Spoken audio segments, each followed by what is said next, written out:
Si tu n'as jamais entendu parler de RDS, un protocole super important dans les environnements Microsoft, eh bien, je t'invite à continuer de voir la vidéo parce que non seulement je vais te montrer comment énumérer ce service, mais aussi comment l'exploiter pour te connecter à distance sur un serveur Windows. Et pour cela, comme d'habitude, on va utiliser une machine sur Hack the Box, une machine VIP, mais si tu n'as pas le plan VIP, tu peux continuer de voir la vidéo parce que c'est la même procédure avec n'importe quel serveur Windows. On va sauter sur la machine Hack the Box ou plutôt Kali Linux et la machine d'aujourd'hui s'appelle Explosion. J'ai déjà connecté au réseau VPN et j'ai lancé la machine et ça c'est l'adresse IP de la machine. Et comme d'habitude, on a quelques questions à répondre. La première question c'est What does the acronym RDP stand for? Maintenant, si tu as déjà fait un cours sur le réseautage, bien évidemment, tu sais déjà c'est quoi RDP parce que c'est l'un des protocoles les plus importants pour les administrateurs réseau et les administrateurs système. RDP, c'est Remote, OK, Desktop, et on va expliquer chaque mot. Remote Desktop Protocol. Donc, c'est un protocole, tout d'abord, normalement, c'est un protocole, voilà, ça marche. Remote, ça veut dire à distance, et Desktop, c'est avoir une expérience de bureau à distance. Donc ça, c'est un protocole qui vous permet et qui te permet de te connecter à distance et avoir une interface graphique comme si tu étais devant la machine physiquement. Et c'est grâce à ce protocole RDP. Maintenant, d'un point de vue administratif, c'est formidable parce que ça optimise énormément l'expérience de l'administrateur. Il y a des trucs qu'on ne peut pas faire seulement en CLI, Command Line Interface, et qu'on a besoin d'une GUI, GUI, Graphical User Interface. Et c'est là où on va utiliser RDP.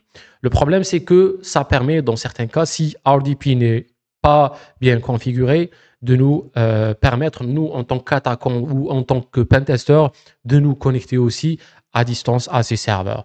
Et du coup, il faut savoir c'est quoi un RDP pour un pentester. Deuxième question. What is the three-letter acronym that refers to interaction with the host through a command line interface? Donc, c'est quoi, on appelle quoi l'acronyme qui réfère à l'interaction avec un système ou un serveur seulement en ligne de commande? C'est tout simplement ce qu'on fait ici avec Linux et aussi dans les tests d'intrusion Active Directory. Généralement, on a accès à distance à ces serveurs juste en ayant une ligne de commande. On appelle ça CLI Access Command Line Interface. OK? On aura juste un terminal et on peut administrer le serveur avec ce CLI. Donc, CLI. Et l'autre façon d'administrer le système, c'est ce qu'on vient de mentionner, c'est avoir une interface graphique, comme c'est le cas avec RDP, et on appelle ça Graphical User Interface, GUI. OK? Donc, ce sont les deux méthodes les plus communes pour administrer un système à distance. Quatrième question. What is the name of an old remote access tool that came without encryption by default and listens on TCP port 23? On a déjà fait ça sur une ancienne machine. Si tu as suivi les anciennes machines, les machines précédentes, eh bien, tu saurais que ce protocole ancien qui n'a pas le chiffrement et qui n'est pas sécurisé par le chiffrement, eh bien, c'est Telnet. OK? Telnet, toujours, c'est un protocole qui nous permet d'administrer à distance un système. Le seul problème, c'est qu'il n'a pas de chiffrement et du coup, tout le trafic envoyé entre le système et l'administrateur est envoyé en clair. Ce qui permet à un attaquant non seulement d'usurper et de hijacker la connexion Telnet, mais de voir en clair les informations sensibles en train de se transférer. Cinquième question, what is the name of the service running on port 3389 TCP? Maintenant, il va falloir qu'on fasse un scan Nmap et pour cela, j'ai déjà fait le scan parce que ça prend un peu de temps Et j'ai fait un scan Nmap juste ici, en haut, et un scan RAS scan en bas pour confirmer et valider les résultats. Pour Nmap, il a trouvé que sur le port mentionné, c'est-à-dire le 3389, on a le service qui s'appelle ms-wbt-server et la version c'est Microsoft Terminal Services. On a le même résultat ici sur RASScan. Ça, c'est le service ms-wbt server, c'est Microsoft Remote Desktop Services et c'est en fait le protocole RDP. Le protocole RDP, il fonctionne par défaut sur le port 3389. Donc, une fois vous voyez ce port, c'est une grande chance que c'est RDP qui est activé sur la machine. Bien évidemment, toute configuration est modifiable. Un administrateur peut changer le port de RDP. Il n'y a aucun souci avec ça. Mais généralement, c'est le port par défaut de RDP. What is the name? On va copier le nom qui est celui-là, MSWBT server. Voilà. Et ça, c'est la réponse. Si si tu trouves des difficultés à avoir des réponses, après une recherche Google, bien évidemment, tu peux cliquer sur Hint pour avoir un indice sur la réponse et ce que tu devrais faire. What is the switch used to specify the target host's IP address when using X3RDP? Maintenant, on va parler de plusieurs outils. Pour te connecter à distance à un serveur Windows, en utilisant le protocole RDP, tu as plusieurs choix. Tu peux utiliser X3RDP, qui est un utilitaire en ligne de commande. Tu peux utiliser Remina. Je l'ai déjà ici parce que je l'utilisais dans le passé. Remina, c'est une application avec une interface graphique très agréable à utiliser, très facile. Et tu peux utiliser plusieurs protocoles avec Remina, SSH, VNC, RDP. On parlera de VNC et SSH dans une prochaine vidéo. RDP, tu vas choisir RDP. Ensuite, tu vas cliquer sur le Sign Plus.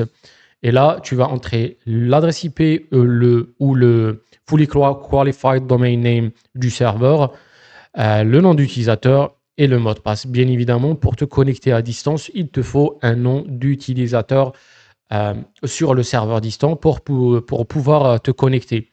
Et si le serveur fait partie ou l'utilisateur fait partie d'un domaine, tu peux entrer le domaine ici et ensuite Save and Connect. Et cela va te permettre de te connecter à distance. Si tu décides de changer de protocole, tu peux cliquer ici et changer le protocole. Remina, un utilitaire très agréable, très facile à utiliser, mais il n'est pas installé par défaut sur Kali Linux, donc il va falloir l'installer. Il y a aussi X3RDP, il y a d'autres outils aussi, mais les plus utilisés sont X3RDP, ok, parce qu'il est très léger, disponible sur la majorité des distributions d'OpenTest, et aussi Remina, ok. Tu peux utiliser n'importe quel outil que tu veux. Généralement, dernièrement, j'utilisais beaucoup plus X3RDP Remina, beaucoup plus. Et là, avec X3RDP, on va choisir quelques options nécessaires pour la connexion à distance, notamment l'adresse IP, le nom d'utilisateur, le mot de passe et quelques autres arguments que je vais t'expliquer dans un moment. Donc, je vais faire un zoom in. Je pense que c'est pas aussi clair.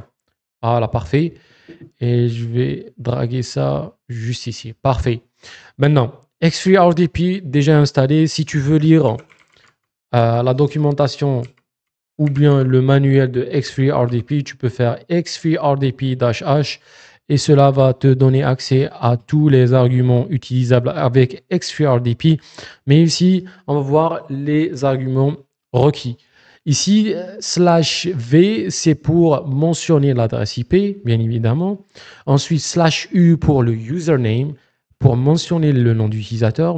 /p, le mot de passe de l'utilisateur sur le serveur distant, ou bien sur le réseau distant.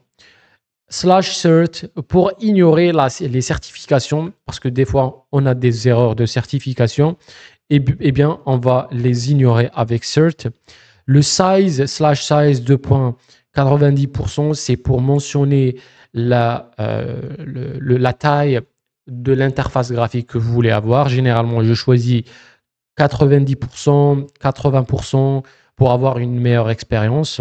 Et même, ce que je peux faire, c'est que des fois, quand j'ai des outils locaux sur la machine Kali Linux et que je veux les intégrer à la machine et je veux les monter sur le serveur distant, je peux faire drive deux points, OK, et ensuite choisir le fichier ou bien le répertoire que je veux monter. Donc ici, pour l'exemple, UserX Music, OK.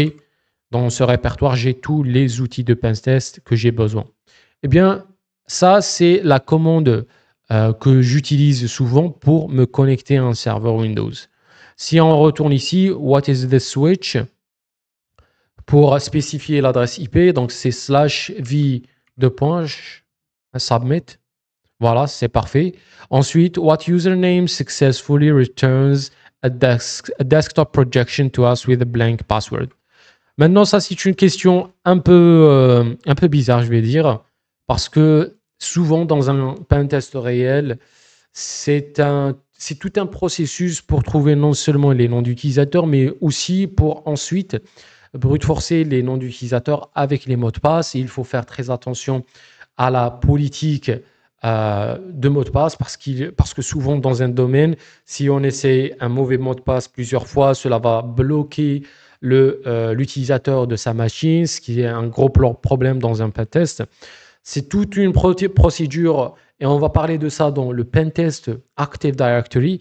Mais ici, c'est une section pour t'introduire à RDP, comment il est utilisé pour l'administration. C'est pas vraiment du pentest RDP ou du pentest Windows. Et du coup, j'ai pris l'exemple, c'est un exemple fictif, bien évidemment, vous n'allez pas rencontrer ça dans le monde réel, mais avec l'utilisateur administrateur, c'est l'un des utilisateurs intégrés quand vous installez une machine Windows. Eh bien, dans cet exemple, dans cette machine Explosion, eh bien, ils ont mis l'administrateur, ils lui ont donné l'accès à RDP sans mot de passe. Donc, c'est un peu fictional, fantasy. C'est pas possible de trouver ça dans le monde réel, dans les pentests réels. Mais pour cet exemple, c'est faisable. Et du coup, l'administrateur peut se connecter à distance en utilisant RDP. Voilà, donc on a une petite erreur. Mais si on essaie administrator, et c'est en fait la dernière alerte qui m'a fait... j'ai pensé qu'il y avait un truc d'énumération pour récupérer le nom d'utilisateur, par exemple un port FTP ou quoi que ce soit, parce que on a déjà fait un scan, RAS-scan ou Nmap, mais je vois pas de port FTP ou n'importe quel, même les shares, c'est-à-dire les partages de fichiers ne contiennent rien. Et du coup, on ne peut pas trouver ces noms d'utilisateurs ou ces mots de passe. Mais le dernier R que vous voyez ici sur le hint, aussi, highest level of privilege, c'est bien évidemment l'administrateur. Et du coup, administrator.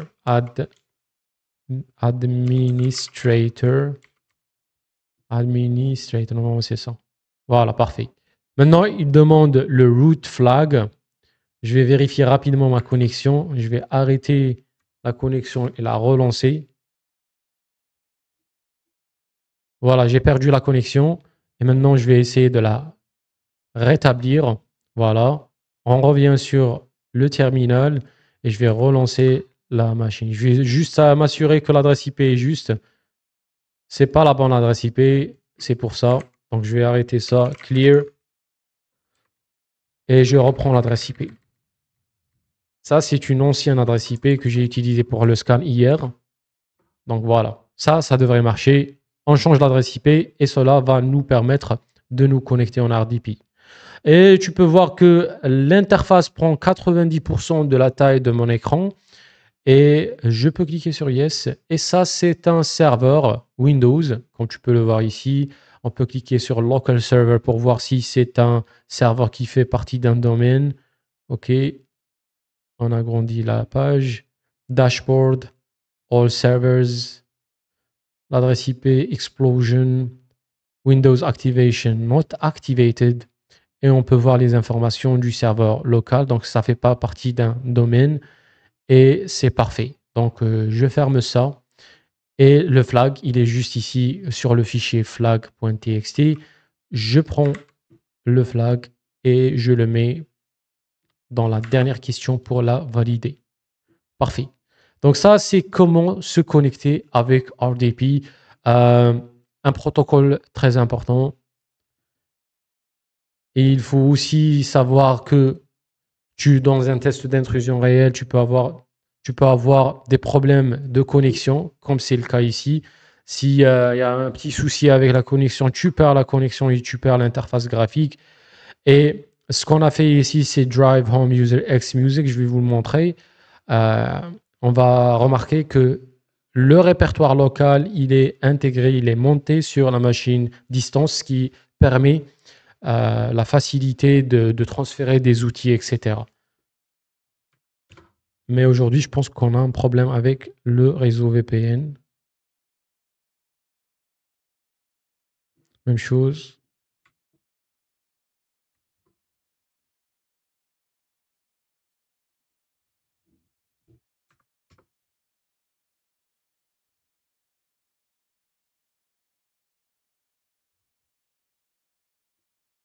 Bizarre.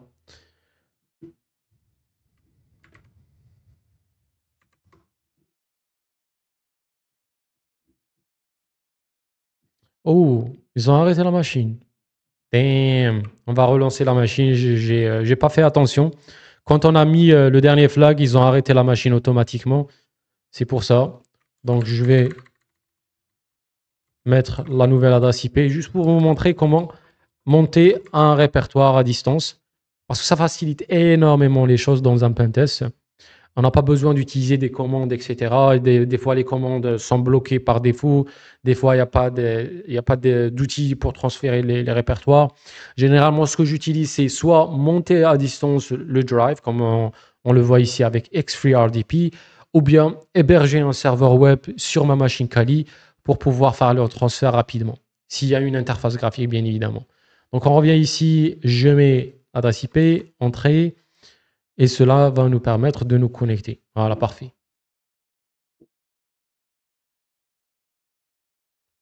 Très bien. Maintenant, je vais ouvrir le File Explorer. Je clique sur This PC. Et là, on remarque qu'il y a le Home User X Music en Kali intégré et monté sur la machine. Si je clique dessus, je peux accéder à tous mes fichiers sur Kali Linux. Voilà, c'est un petit hack rapide qui facilite le pentest et je vous recommande fortement de l'utiliser. S'il y a un antivirus, bien évidemment, il va flaguer la majorité de ces fichiers parce que ce sont des exploits, etc. Mais bon, si vous êtes sur un pentest avec les antivirus et les EDR, Endpoint Detection Systems, désactivés, eh bien, cela peut marcher d'une façon très bien. OK? Voilà pour cette petite machine Explosion qui sert à introduire le protocole, le fameux protocole RDP. J'espère que ça a été clair. Dans une prochaine machine, on va voir comment faire un pentest réel sur un serveur Windows avec RDP, avec la recherche et l'énumération de noms d'utilisateurs et aussi le brute forcing. Le côté brute forcing et password spraying est super important aussi en ce qui concerne RDP. On va voir tout cela dans une prochaine machine. Les pouces bleus si vous avez aimé le contenu. Si vous avez des questions en dessous de la vidéo et on se retrouve dans la prochaine. Peace.